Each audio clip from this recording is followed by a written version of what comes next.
Hola amigos, de nuevo aquí para seguir profundizando en la exhortación apostólica Amoris Laetitia del Papa Francisco.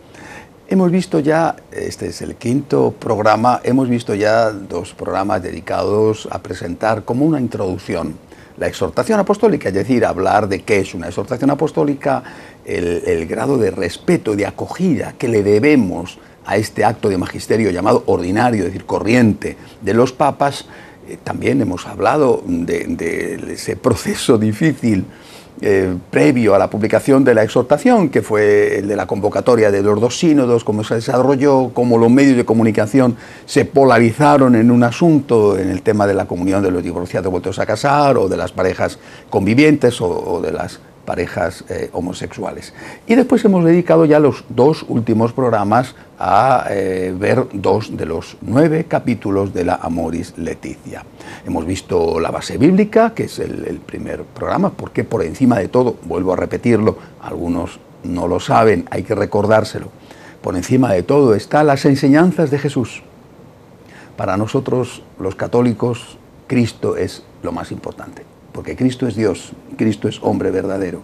Lo que enseñó Jesús, lo que fielmente ha custodiado, transmitido, a veces con sangre, la Iglesia durante 2000 años, es lo que manda para nosotros. Nadie, ni el Papa, ni el obispo, ni el cura, nadie está por encima de las enseñanzas de Jesús. Después de esto hemos dedicado el programa pasado a hablar de los retos que tiene la familia en nuestra época de una forma muy bella. El Papa Francisco habla, por supuesto, de algunos de ellos. Y en este programa, dedicado al capítulo 3 de la exhortación apostólica, vamos a hablar del modelo de familia. Es decir, ¿qué es la familia para Cristo? ¿Y qué es la familia de la que está hablando la Iglesia? ¿Cuál es el modelo que la Iglesia propone a los hombres y también a los hombres de una época como esta, donde cada vez más hay parejas que conviven sin casarse, o hay otro tipo de uniones que pretenden verse consideradas como familia? Voy a empezar, como he hecho en los días anteriores, voy a empezar leyendo y comentando a la vez algunos de los textos, de los fragmentos más significativos de la Amoris Laetitia. Frente a quienes prohibían el matrimonio, dice el Papa Francisco, el Nuevo Testamento enseña que todo lo que Dios ha creado es bueno, no hay que desechar nada. El matrimonio es un don del Señor. Al mismo tiempo, por esa valoración positiva, se pone un fuerte énfasis en cuidar este don divino.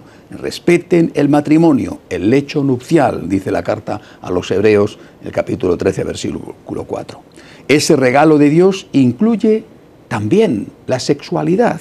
No os privéis uno del otro. 1 Corintios 7, 5. Aludiendo a lo que el segundo sínodo de los obispos sobre la familia aprobó, el Papa añade: los padres sinodales recordaron que Jesús, refiriéndose al designio primigénito sobre el hombre y la mujer, reafirma la unión indisoluble entre ellos, si bien diciendo que por la dureza de vuestro corazón os permitió Moisés repudiar a vuestras mujeres, pero al principio no era así. Mateo 19:8. La indisolubilidad del matrimonio, lo que Dios ha unido, que no lo separe el hombre, en Mateo 19:6, no hay que entenderla ante todo como un yugo, como un castigo impuesto a los hombres, sino como un don hecho a las personas unidas en matrimonio. La condescendencia divina acompaña siempre el camino humano, sana y transforma el corazón endurecido con su gracia, orientándolo hacia su principio a través del camino de la cruz. De los evangelios emerge claramente el ejemplo de Jesús, que anunció el mensaje concerniente al significado del matrimonio como plenitud de la revelación que recupera el proyecto originario de Dios. Primera parte de este proyecto de matrimonio cristiano. Es decir, cuando el Señor está diciendo, por ejemplo, no al divorcio, que era una costumbre de su época, que era totalmente asumido por los judíos desde Moisés, cuando está diciendo que no al divorcio, no es porque Jesús no tenga misericordia. Algunos piensan, es que lo han dicho así también, ¿eh? Es que incluso un obispo llegó a decir en el primero de los sínodos que quizá había que ser más misericordiosos volviendo a la interpretación de los fariseos, ¿verdad?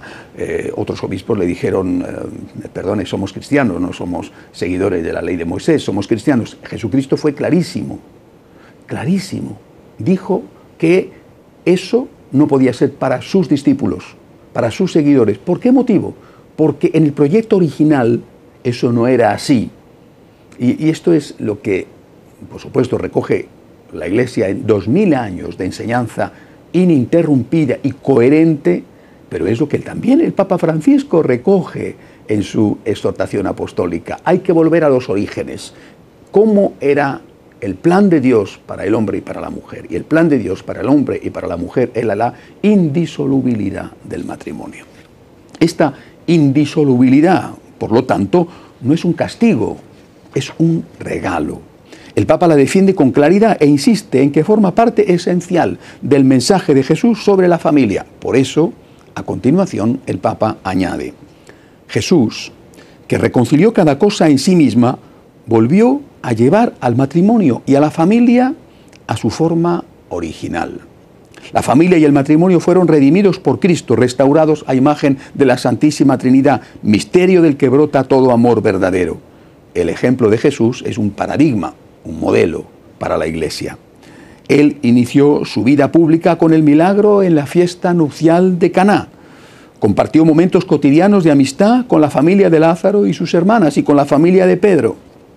La familia de Pedro es una cosa maravillosa porque Pedro estaba casado y el Evangelio nos cuenta, Mateo 8:14, que su suegra estaba enferma gravemente y Jesús curó a la suegra. Digo, es una cosa maravillosa y que es ejemplar y que tiene que ser tenida en cuenta porque es un caso en el cual un yerno pide un milagro para su suegra.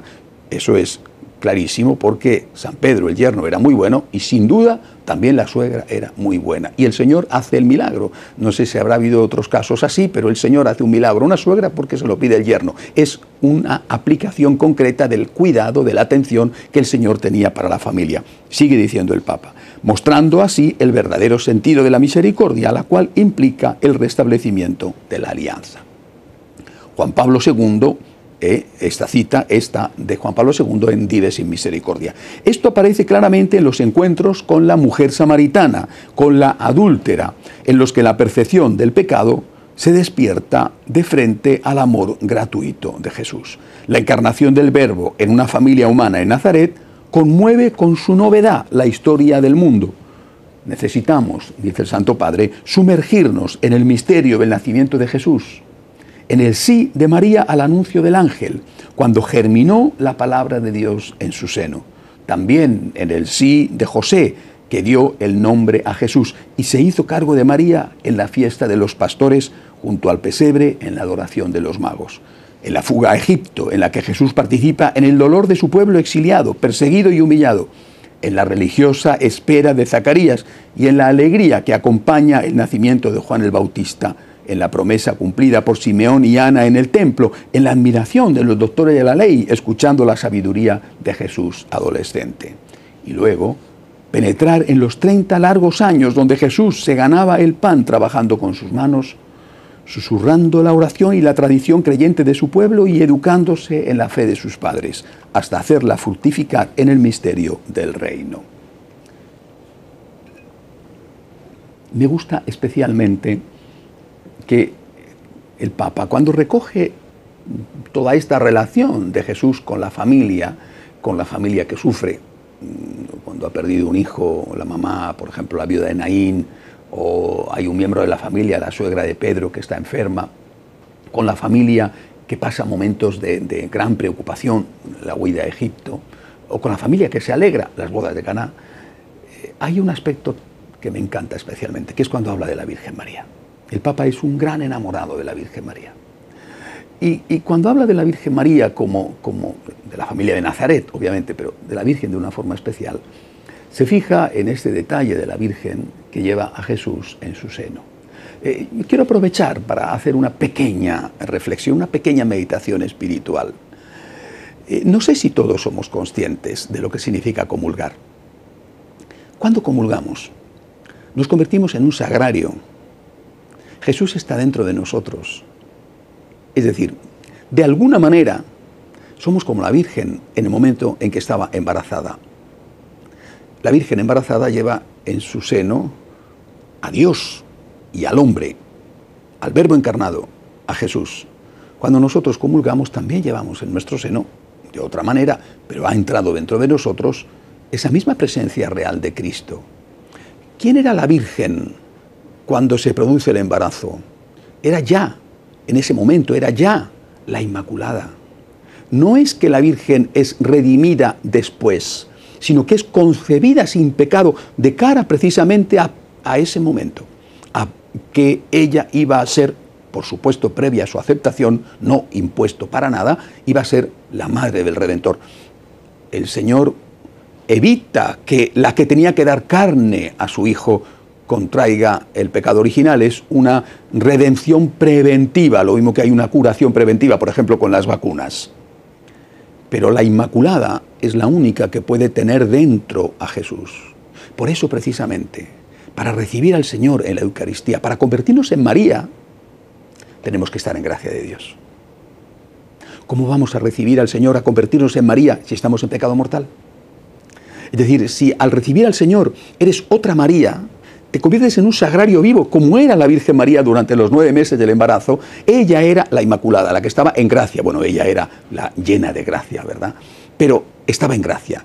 Si tú no estás en gracia, ¿cómo vas a recibir al Señor? La primera recepción de Cristo fue en el vientre de María. La primera recepción del Señor fue por una mujer en plena gracia, sin incluso el pecado original y sin los pecados personales. Cuando el católico comulga, está representando a María, y por eso precisamente, aparte por supuesto de que lo dice San Pablo con toda claridad, el que come y bebe sin estar preparado, come y bebe su propia condenación. La tradición bimilenaria de la Iglesia en ese punto, pero creo que este aspecto espiritual hay que tenerlo en cuenta. Tú, cuando comulgas, te conviertes en la Virgen María. Simbólicamente, naturalmente, no es que tú seas la Virgen María, ¿no? Estoy hablando de una representación simbólica, pero el Señor está en ti. Y aquella primera vez era en una persona en gracia. Solamente una persona en gracia puede recibir este don extraordinario del Hijo de Dios que viene a su seno. Repito, el Papa alude a ello, aunque no lo diga explícitamente, al recordar a la Virgen María. Después de esto, el Papa se fija en algunos documentos de la Iglesia sobre la familia, documentos que actualizan con fidelidad la palabra de Dios. Ya ha hablado de Jesús y ahora va a fijarse en las enseñanzas del magisterio, porque no quiere otra cosa el Papa. Es que no podría querer otra cosa, es que el Papa no está para innovar con doctrinas nuevas, sino para ser el primer y el más importante custodio, guardián de esa tradición que de forma ininterrumpida la Iglesia ha mantenido durante 2000 años. El Concilio Ecuménico Vaticano II, en la Constitución Pastoral Gaudium et Spes, se ocupó de la promoción de la dignidad del matrimonio y de la familia. Definió el matrimonio como comunidad de vida y de amor, poniendo el amor en el centro de la familia. El verdadero amor entre marido y mujer implica la entrega mutua, incluye e integra la dimensión sexual y la afectividad conformemente al designio divino. Luego, siguiendo las huellas del Concilio Vaticano II, el beato Pablo VI profundizó la doctrina sobre el matrimonio y la familia, en particular con la encíclica Humane Vitae. No es la primera vez que el Papa cita a Pablo VI y a la Humane Vitae, lo hace con una cierta frecuencia, la defiende la encíclica con una cierta frecuencia, lo ha hecho y además lo ha hecho desde el principio de su pontificado. Con esta encíclica, dice la Amoris Laetitia, el Papa Pablo VI puso de relieve el vínculo íntimo entre amor conyugal y procreación. El amor conyugal exige a los esposos una conciencia de su misión de paternidad responsable sobre la que hoy tanto se insiste con razón y que hay que comprender exactamente. El ejercicio responsable de la paternidad exige, por tanto, que los cónyuges reconozcan plenamente sus propios deberes para con Dios, para consigo mismos, para con la familia y la sociedad, en una justa jerarquía de valores. Con una atención especial, el Papa Francisco se detiene en las enseñanzas de sus dos inmediatos predecesores, San Juan Pablo II y el todavía vivo en este momento, Benedicto XVI. San Juan Pablo II dedicó especial atención a la familia mediante sus catequesis sobre el amor humano, la carta a las familias Gratissimam Sane y sobre todo con la exhortación apostólica postsinodal Familiaris Consortio. En esos documentos, dice el Papa Francisco, el pontífice definió a la familia como la vía de la Iglesia. Ofreció una visión de conjunto sobre la vocación al amor del hombre y la mujer. Propuso las líneas fundamentales para la pastoral de la familia y para la presencia de la familia en la sociedad. En particular, tratando de la caridad conyugal, Familiaris Consortio número 13, describió el modo como los cónyuges en su mutuo amor reciben el don del Espíritu de Cristo y viven su llamada a la santidad. Bien, creo que hay que aclarar aquí una cosa. El Papa está citando a la Familiaris Consortio. Vamos a ver, es verdad, algunos han dicho que las citas a las Familiaris Consortio son parciales y que incluso, citando una frase parcial, puede obtenerse el resultado contrario que pretendía el que escribió, en este caso, la exhortación apostólica, es decir, San Juan Pablo II. No voy a entrar en estas críticas a la exhortación del Papa Francisco, pero quiero decir una cosa: si tú citas la Familiaris Consortio es porque la estás dando valor, la estás dando vigencia, estás diciendo que lo que dice ahí, todo lo que dice ahí, todo lo que dice ahí, también lo referente a la comunión de los divorciados vueltos a casar. Todo lo que dice ahí tiene valor.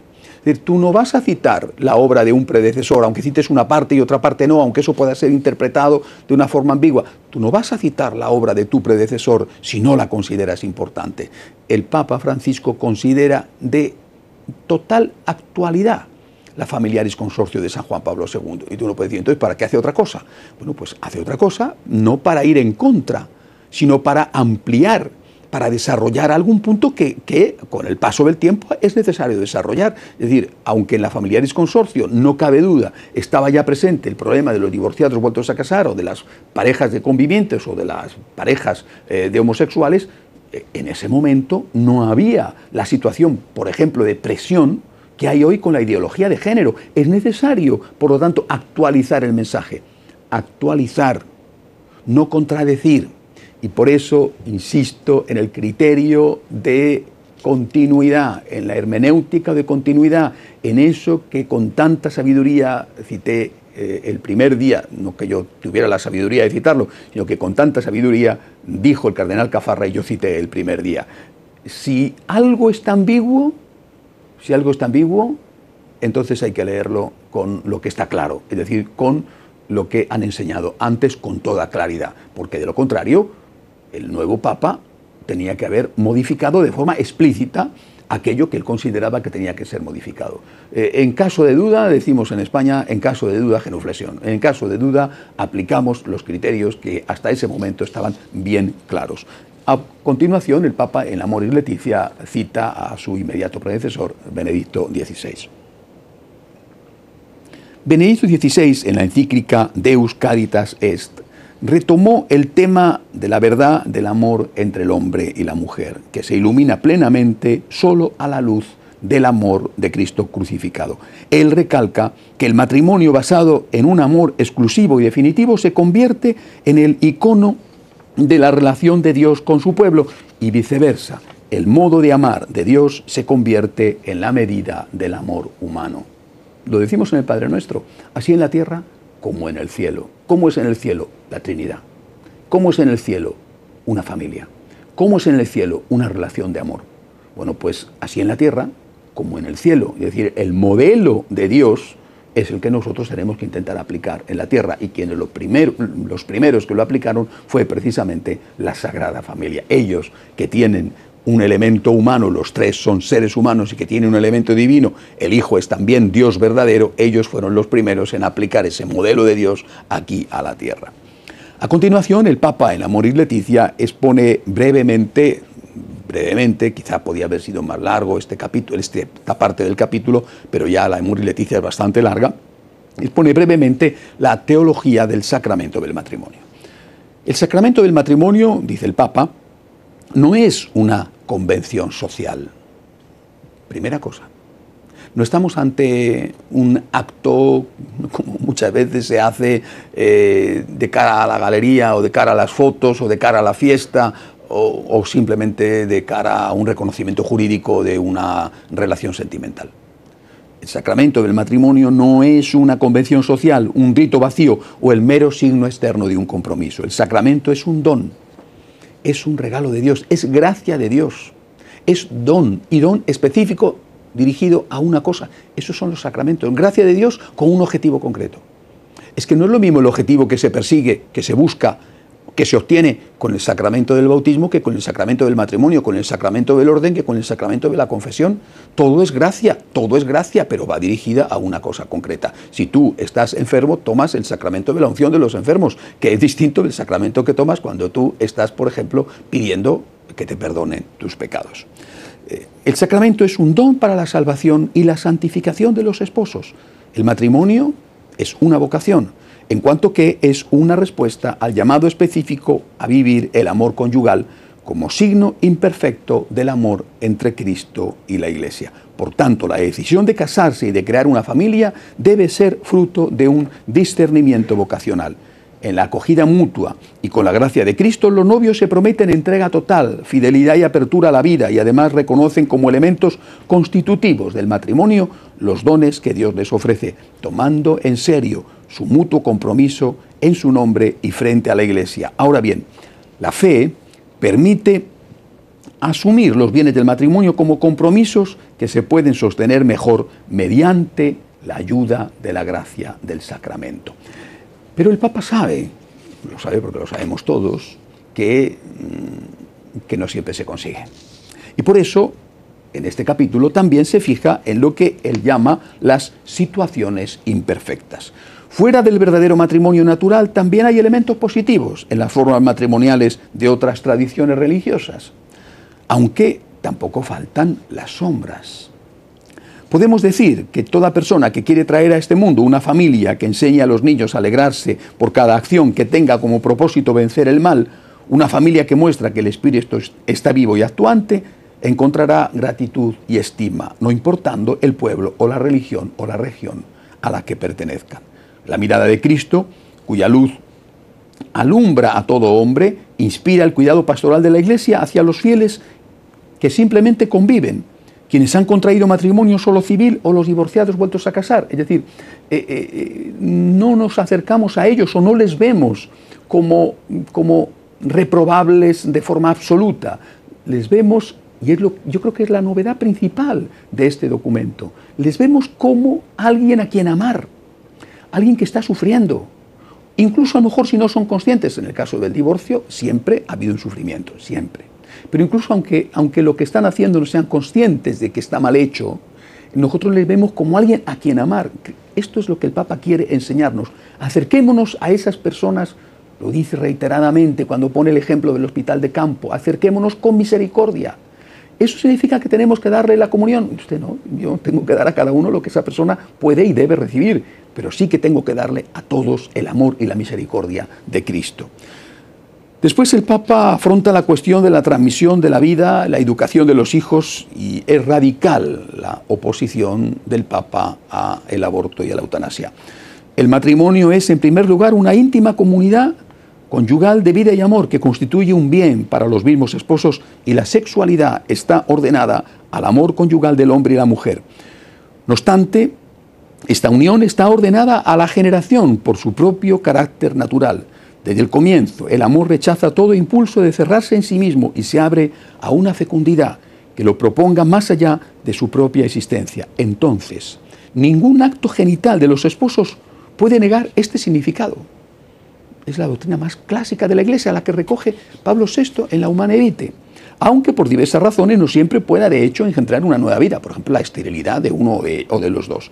Los padres sinodales han mencionado que no es difícil constatar que se está difundiendo una mentalidad que reduce la generación de la vida a una variable de los proyectos individuales de los cónyuges. Es preciso redescubrir el mensaje de la encíclica Humanae Vitae de Pablo VI, que hace hincapié en la necesidad de respetar la dignidad de la persona en la valoración moral de los métodos de regulación de natalidad. La opción de la adopción y de la acogida expresa es una fecundidad particular de la experiencia conyugal. Con particular gratitud, la Iglesia sostiene a las familias que acogen, educan y rodean con su afecto a los hijos diversamente hábiles. En este contexto no puedo dejar de decir que si la familia es el santuario de la vida, el lugar donde la vida es engendrada y cuidada, constituye una contradicción lacerante que se convierta en el lugar donde la vida es negada y destrozada. Es tan grande el valor de la vida humana y es tan inalienable el derecho a la vida del niño inocente que crece en el seno de su madre que de ningún modo se puede plantear como un derecho sobre el propio cuerpo la posibilidad de tomar decisiones con respecto a esa vida, que es un fin en sí misma y que nunca puede ser un objeto de dominio de otro ser humano. La familia protege la vida en todas sus etapas y también en su ocaso. Clarísimo, ¿verdad? El rechazo del aborto, el rechazo de la eutanasia, el ánimo a que se acojan hijos adoptados, la felicitación para que se acoja a los que son menos hábiles, dice el Papa. Está clarísimo. Pues todo esto es lo que tenemos que escuchar y practicar y no fijarnos solo en algún punto controvertido. Hasta la semana que viene, si Dios quiere.